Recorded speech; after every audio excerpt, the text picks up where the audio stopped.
Hi, I'm Simon Walker, an Apple Certified Master Trainer.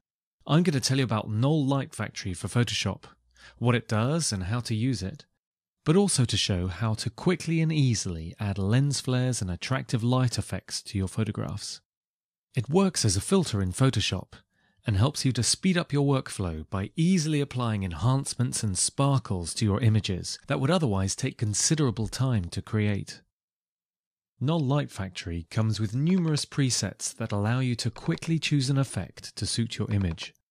And the really powerful thing about it is its ability to individually adjust all the elements that make up each light effect, which allows you to create unique looks that augment your photographs.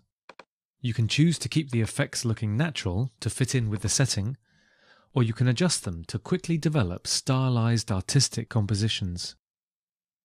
I'm in Photoshop, and I'd like to introduce a burst of colour into the scene by adding a natural-looking lens flare. So to do this, I go up to the Filter menu, down to Red Giant Software, and choose Knoll Light Factory. This brings up the Knoll Light Factory interface, and you can see right away that a lens flare has been added to my image. One of the great things about this interface is that it's very easy to use. To reposition the flare, all I have to do is to click and drag. And you can see as I'm dragging it around the screen, all the elements that make up a lens flare automatically move as well. So I don't have to worry about the repositioning of all these elements, the filter is doing the work for me. So if I drag this control point over the sun, I've instantly got a really nice natural looking flare. And I can adjust the look of this flare by dragging the brightness slider here at the bottom of the screen, and also by dragging the scale control. A judicious use of the rings or hoops in a flare is to subtly highlight areas in the picture. And as well as framing the buildings, these soft rings really nicely balance the harder shapes in this image. A really powerful feature of Knoll Light Factory is the ability to customize every aspect of your light effect. Up here at the top right of the screen, you can see all the elements that make up this flare. And as I toggle each checkbox off and on, you can see that I can turn each element off and on as well. And this gives you the ability to really fine-tune the look of your flare. You can also further customize each of these elements. For example, if I wasn't happy with the size of these circle spreads, I can just click on the circle spread element, and down here at the bottom right-hand side of the interface is where I can control all of its settings.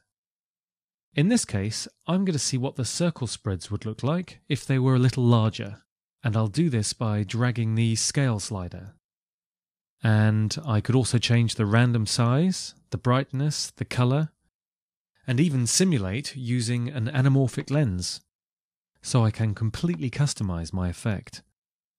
But this isn't the only type of flare I can use.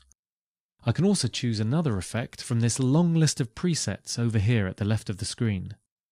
I've been using the 35mm preset, but I can double click on another preset to load it, and this replaces the flare in my image. And so as I go through and select some of these other presets, you can see that you can add natural looking flares as well as stylistic effects into your compositions. And so you've got lots of choice about the particular look you'd like to add, and I find this really helps the creative process.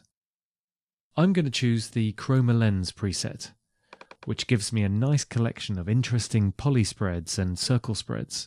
These are the visual artifacts that are generated when light scatters inside the lens mechanism of a camera, usually when it's pointed at a really bright light source. I'd like to experiment with the size and the colour of this flare, and I'll do this by first dragging the brightness and the scale controls, which are down here at the bottom of the screen.